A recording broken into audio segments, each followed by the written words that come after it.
Hello friends, સ્વાગત છે તમારું મારા કિચનમાં। આજે હું તમારી સાથે શેર કરીશ બે અલગ અલગ રીતની સેન્ડવિચ, જેને બનાવવી ખૂબ જ સહેલી છે। લારી પર મળે તેવી જ આપણે આ સેન્ડવિચ બનાવીશું અને ટેસ્ટ પણ તેનો લારી પર મળે તેવો જ આવશે। આ સેન્ડવિચને મેં મારી સ્ટાઇલથી બનાવી છે, તેનો ટેસ્ટ પણ તમને ખૂબ જ ભાવશે। તો ચાલો રેસીપી શરૂ કરીએ। નવી રેસીપી શીખવા માટે મારી ચેનલને સબસ્ક્રાઈબ કરજો અને બાજુમાં આપેલા બેલ આઇકોનને જરૂરથી પ્રેસ કરજો, એટલે નવી રેસીપીના નોટિફિકેશન સૌથી પહેલાં તમને મળે। લારી પર મળે તેવી સેન્ડવિચ બનાવવા માટે સૌથી પહેલાં આપણે એક લીલી ચટણી બનાવી લઈએ। તો તેના માટે આપણે એક મિક્સર જાર લેશું અને તેમાં 2 લસણની કળી, 2 લીલા મરચાંના ટુકડા, અડધો કપ જેટલી કોથમીર એડ કરીશું અને ત્યારબાદ એમાં સ્વાદ પ્રમાણે મીઠું એડ કરીશું। 1/4 કપ જેટલું પાણી પણ એડ કરીશું। અહીં તીખું તમે તમારા ટેસ્ટ પ્રમાણે વધારે કે ઓછું પણ કરી શકો છો। હવે મિક્સર જારનું ઢાંકણ બંધ કરીને આપણે તેને પેસ્ટ ફોર્મમાં ગ્રાઇન્ડ કરી લઈએ। અહીં તમે આ ચટણીમાં ફુદીનાના પત્તા પણ એડ કરી શકો છો। તો તમે જોઈ શકો છો કે આપણી લીલી ચટણી બનીને તૈયાર થઈ ગઈ છે। હવે આપણે સેન્ડવિચ બનાવવાની પ્રોસેસ શરૂ કરીએ। તો સૌથી પહેલાં વેજીટેબલ સેન્ડવિચ બનાવવા માટે મેં અહીં 2 સેન્ડવિચ બ્રેડની સ્લાઇસ લીધી છે। અહીં તમે રેગ્યુલર અથવા તો બ્રાઉન બ્રેડનો પણ ઉપયોગ કરી શકો છો। હવે બ્રેડની બંને સ્લાઇસ ઉપર આપણે બટર લગાડી દઈશું। બટરને આપણે ફ્રીઝમાંથી પહેલેથી જ કાઢીને રાખવાનું છે, તેથી બટર છે તે એકદમ સોફ્ટ થઈ જાય। બટર લગાડ્યા બાદ આપણે બ્રેડની એક સ્લાઇસ ઉપર આપણે લીલી ચટણી લગાડી દઈએ અને ત્યારબાદ આપણે બીજી સ્લાઇસ ઉપર આપણે ટમેટો કેચઅપ લગાડી દઈશું। આ ટોમેટો કેચઅપ અને લીલી ચટણીનું જે કોમ્બિનેશન છે તે સેન્ડવિચમાં ખૂબ જ સરસ એવો ટેસ્ટ આપે છે। હવે ત્યારબાદ આપણે બાફેલા બટેકાની સ્લાઇસ એડ કરીશું। અહીં બટેકાને મેં પહેલેથી બાફી અને તેની આવી રીતે સરસ એવી પાતળી સ્લાઇસ કરી દીધી હતી। ત્યારબાદ ટામેટાની સ્લાઇસ રાખીશું। હવે તેના પર આપણે કેપ્સિકમ મરચાંની પણ સ્લાઇસ રાખી દઈએ। ત્યારબાદ આપણે થોડો એવો કાળા મરીનો પાવડર સ્પ્રિંકલ કરીશું। ત્યારબાદ સેન્ડવિચ મસાલો પણ આપણે સ્પ્રિંકલ કરી લઈએ। આ સેન્ડવિચ મસાલો મેં ઘરે બનાવેલો વાપરેલો છે। જો તમારે આની રેસીપી જોઈતી હોય તો મને કમેન્ટ કરીને જરૂરથી જણાવજો। હું તમારી સાથે બહુ જલ્દીથી સેન્ડવિચ મસાલાની રેસીપી શેર કરીશ। હવે મેં અહીં પ્રોસેસ ચીઝ લીધું છે, તેને આપણે આવી રીતે ખમણીને એડ કરીશું। અહીં જો તમને ચીઝ ન ભાવતું હોય તો તમે તેને સ્કીપ પણ કરી શકો છો। ત્યારબાદ સેન્ડવિચ મસાલો ફરીથી આપણે થોડો સ્પ્રિંકલ કરી લઈએ, એટલે મીઠું નાખવાની તમારે અહીં બિલકુલ જરૂર નહીં પડે। હવે જે બ્રેડ ઉપર આપણે કેચઅપ લગાડેલું હતું તે બ્રેડથી આપણે આ સેન્ડવિચને કવર કરી દઈએ। ત્યારબાદ ઉપરની સાઈડ આપણે થોડું બટર લગાડી દઈએ। તમે આ રેસીપી કઈ સિટી, કયું સ્ટેટ અને કઈ કન્ટ્રીમાંથી જોઈ રહ્યા છો મને કમેન્ટ કરીને જરૂરથી જણાવજો। હવે આ સેન્ડવિચને આપણે શેકી લઈએ। તો મીડિયમ ગેસની ફ્લેમ પર તવાને મેં પહેલેથી જ ગરમ કરવા માટે રાખી દીધો હતો। હવે જે આ બટર લગાવેલો ભાગ છે તેને આપણે તવા પર આવી રીતે રાખી દઈએ।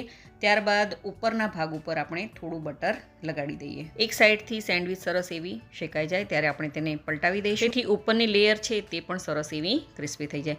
જ્યાં સુધી બંને સાઈડની જે લેયર છે તે સરસ એવી બ્રાઉન ન થઈ જાય ત્યાં સુધી આપણે આ સેન્ડવિચને શેકવાની છે। તો તમે જોઈ શકો છો કે સેન્ડવિચ સરસ એવી બંને બાજુથી ગોલ્ડન બ્રાઉન થઈ ગઈ છે। હવે આપણે તેને એક પ્લેટમાં કાઢી લઈએ। ત્યારબાદ આપણે તેને કટ કરી લઈએ। તો આ સેન્ડવિચને તમે 2 ભાગમાં પણ કટ કરી શકો છો અને 4 પાર્ટમાં પણ કટ કરી શકો છો। તો એકદમ ક્રિસ્પી એવી લેયર બની છે આ સેન્ડવિચની અને આપણે અંદર ઘણી બધી વેરાયટીનો ઉપયોગ પણ કર્યો છે। તો આ સેન્ડવિચ તમને ખૂબ જ પસંદ આવશે। અહીં આ સેન્ડવિચમાં આપણે લીલી ચટણી અને ટોમેટો કેચઅપ બંનેનો ઉપયોગ કર્યો છે, તેથી આપણે બીજી કોઈ પણ ચટણીનો અથવા તો ટોમેટો કેચઅપની જરૂર નહીં પડે। અહીં તમે આ સેન્ડવિચની સાથે થોડા ચિપ્સને પણ સર્વ કરી શકો છો, ખૂબ જ ટેસ્ટી એવી લાગે છે। તો હવે ફટાફટ ચીઝ સેન્ડવિચ બનાવી લઈએ। તો તેના માટે મેં અહીં 2 સેન્ડવિચ બ્રેડની સ્લાઇસ લીધી છે અને બંને બ્રેડની સ્લાઇસ ઉપર આપણે બટર લગાડી દઈએ। અહીં તમે રેગ્યુલર અથવા તો બ્રાઉન બ્રેડનો પણ ઉપયોગ કરી શકો છો। બટર લગાડ્યા બાદ આપણે બ્રેડ પર ચીઝની આવી રીતે સ્લાઇસ મૂકી દઈએ। અહીં તમને જે પણ ચીઝ પસંદ હોય તેનો ઉપયોગ તમે અહીં કરી શકો છો।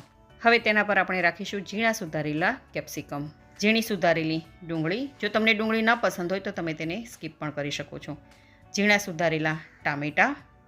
હવે પીઝા જેવો ટેસ્ટ આપવા માટે પીઝા મિક્સ અથવા તો મિક્સ હર્બ્સને સ્પ્રિંકલ કરીએ।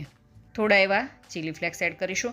જો તમે બાળકો માટે આ ચીઝ સેન્ડવિચ બનાવી રહ્યા હોય તો તમે ચીલી ફ્લેક્સનો ઉપયોગ થોડો ઓછો કરજો। ત્યારબાદ થોડો એવો કાળા મરીનો પાવડર પણ આવી રીતે સ્પ્રિંકલ કરી લે, ખૂબ જ સરસ એવો ટેસ્ટ આવે છે કાળા મરી પાવડરનો। અને ત્યારબાદ લાસ્ટમાં આપણે સ્પ્રિંકલ કરીશું સેન્ડવિચ મસાલો, એટલે મીઠું નાખવાની તમારે બિલકુલ જરૂર નહીં પડે। હવે બીજી બ્રેડ પર જે બટર લગાડેલું છે તે બ્રેડ ઉપર આપણે ચીઝની સ્લાઇસ મૂકી દઈશું આવી રીતે, અને આ બ્રેડથી આપણે સેન્ડવિચને કવર કરી લઈએ. ત્યારબાદ બ્રેડની ઉપરની સાઈડ આપણે થોડું બટર લગાડી દઈએ. બ્રેડ ઉપર બટર સરસ એવું લાગી જાય ત્યારબાદ આપણે તેને સરસ એવી શેકી લઈએ. તો મીડિયમ ગેસની ફ્લેમ પર તવાને મેં પહેલેથી જ ગરમ કરવા માટે રાખી દીધો હતો. હવે જે આ બટર લગાવેલો ભાગ છે તેને આપણે તવા પર આવી રીતે રાખી દઈએ.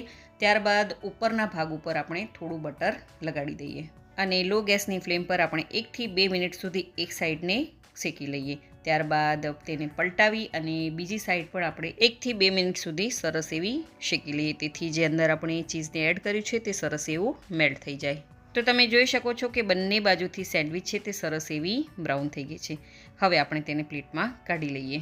તો આ સેન્ડવિચમાં આપણે વધારે પડતી મહેનત નથી થઈ, બસ માત્ર ચીઝની સ્લાઇસ રાખી છે અને ઝીણા સુધારેલા કેપ્સિકમ, ડુંગળી અને ટમેટાં એડ કર્યા છે અને થોડા એવા મિક્સ હર્બ્સ એડ કર્યા છે. તો આ ચીઝ સેન્ડવિચની રેસીપી તમે જરૂરથી ટ્રાય કરજો, તમને ખૂબ જ ભાવશે. તો ચાલો ગરમા ગરમ આ સેન્ડવિચને આપણે સર્વ કરી લઈએ. તો આ સેન્ડવિચને તમે શેઝવાન ચટણી અથવા તો ટોમેટો કેચઅપની સાથે સર્વ કરી શકો છો. તો તમે આ બંને સેન્ડવિચની રેસીપી જરૂરથી ટ્રાય કરજો. જો તમને મારી આજની આ રેસીપી ગમી હોય તો વિડીયોને લાઇક કરજો અને વધારેમાં વધારે શેર કરજો અને મારી ચેનલને જરૂરથી સબસ્ક્રાઈબ કરજો. તો ફરી મળીએ એક નવી રેસીપી સાથે.